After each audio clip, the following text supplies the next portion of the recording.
Hello बच्चों, let's read the question. The question is consider two containers, container A and container B, containing identical gases at the same pressure, volume and temperature. ठीक है, दो container है A and B, दोनों container में identical gases हैं. That simply means उनका pressure same है, volume same है और टेम्परेचर भी क्या है, सेम है.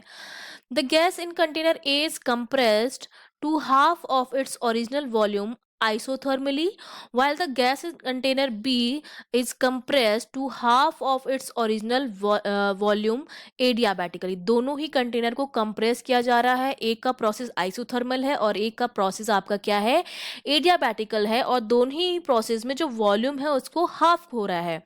The ratio of final pressure of gas in B to that of gas in A is, हमको क्या करना है कि फाइनल प्रेशर का रेशियो कैलकुलेट करना है कंटेनर ए और बी में.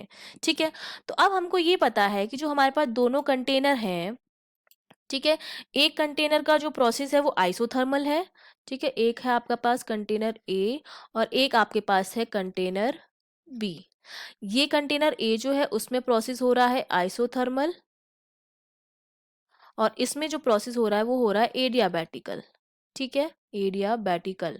दोनों में ही क्या हो रहा है, कंप्रेशन हो रहा है. इसमें भी आपका क्या हो रहा है, कंप्रेशन हो रहा है, और इसमें भी आपका कंप्रेशन हो रहा है. मतलब वॉल्यूम जो हो रहा है वो प्रीवियस का हाफ हो रहा है.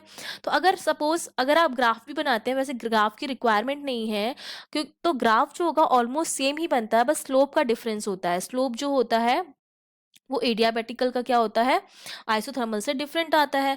तो अब देखिए, हमें ये पता है आइडियल गैस इक्वेशन से मैं ये जानती हूँ कि अगर आइसोथर्मल प्रोसेस है दैट मीन्स टेम्परेचर कांस्टेंट है, और एडियाबैटिक प्रोसेस है मतलब हीट एक्सचेंज नहीं है सिस्टम और सराउंडिंग के बीच में. तो ये जो होता है आइडियल गैस इक्वेशन से, इसकी जो इक्वेशन आती है वो होती है पीवी इक्वल्स टू कॉन्स्टेंट. ये होती है आइसोथर्मल की इक्वेशन. और एडियाबैटिकल की जो इक्वेशन होती है वो होती है PV gamma equals to constant, जहां पर गामा जो है आपका एडियाबैटिकल कांस्टेंट है. ये दोनों की इक्वेशन होती है.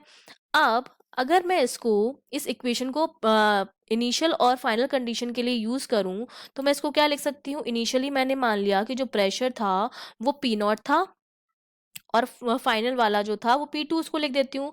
तो ये मेरे पास हो जाएगा P one V one equals to P two V two, और सिंपली इसके लिए क्या हो जाएगा, P one V one gamma equals to P two V two gamma.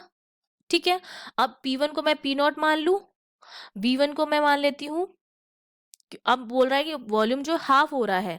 तो अगर मैंने मान लिया कि इनिशियल वॉल्यूम मेरा जो है, एक इनिशियल कंडीशन हो जाएगी, एक फाइनल कंडीशन हो जाएगी.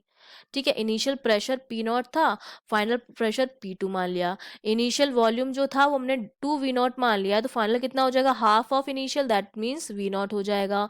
यही सेम कंडीशन जो होंगी वो हमारी एडियाबैटिकल के लिए भी होंगी. तो ये मैं लिख सकती हूँ वी वन की जगह टू वी नॉट. ठीक है, two V naught V naught that is equals to P two V naught. ठीक है, ये मेरे पास आ गई इक्वेशन वन, लिख दिया मैंने इसको. अब जब एडियाबैटिक के लिए सेम लिखेंगे तो एडियाबैटिक के लिए क्या लिखेंगे, पी नॉट, ये हो जाएगा two V naught gamma that is equals to P two, और ये हो जाएगा वी नॉट की पावर गामा. ठीक है, हमको क्या कैलकुलेट करना है, यहाँ से हम P2 की वैल्यू निकाल लेते हैं और यहाँ से P2 की वैल्यू निकाल लेते हैं. ये कंटेनर A के लिए P2 की वैल्यू है और ये कंटेनर B के लिए P2 की वैल्यू है, और दोनों का हमको रेशियो निकालना है. तो मैं P2 की वैल्यू कैलकुलेट यहाँ से जब करूँगी तो मेरा जो P2 आएगा दैट इज, यहाँ से अगर मैं P2 निकालूँ तो मेरा P2 कितना आ जाएगा, P naught into two V naught upon V naught. यही आएगा P2 की वैल्यू. तो P2 की वैल्यू यहाँ से हमारे पास कितनी आएगी, अगर मैं यहाँ से कैलकुलेट करूँ तो P2 मेरा आ जाएगा वी नॉट कैंसिल आउट हो जाएगा, ये टू पी नॉट के बराबर आ जाएगा.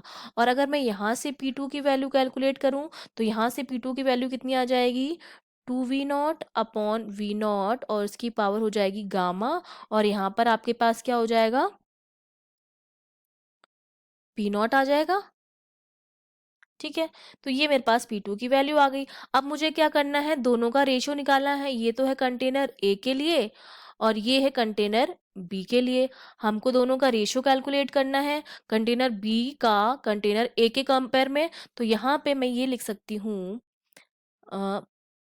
मुझे करना है दोनों का रेशियो कैलकुलेट। तो रेशियो जब मैं कैलकुलेट करूँगी तो ये मेरा रेशियो आ जाएगा P2 of container B upon P2 of container A। ठीक है, इनकी वैल्यू पुट करेंगे हम।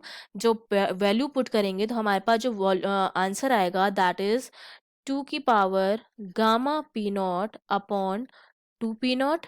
ठीक है, तो इसको जब सॉल्व करेंगे तो P नॉट तो कैंसिल हो जाएगा, और ये 2 की पावर 1 है नीचे, ये 2 की पावर गामा अपॉन 2 ये आया हमारे पास P2B 2P2A।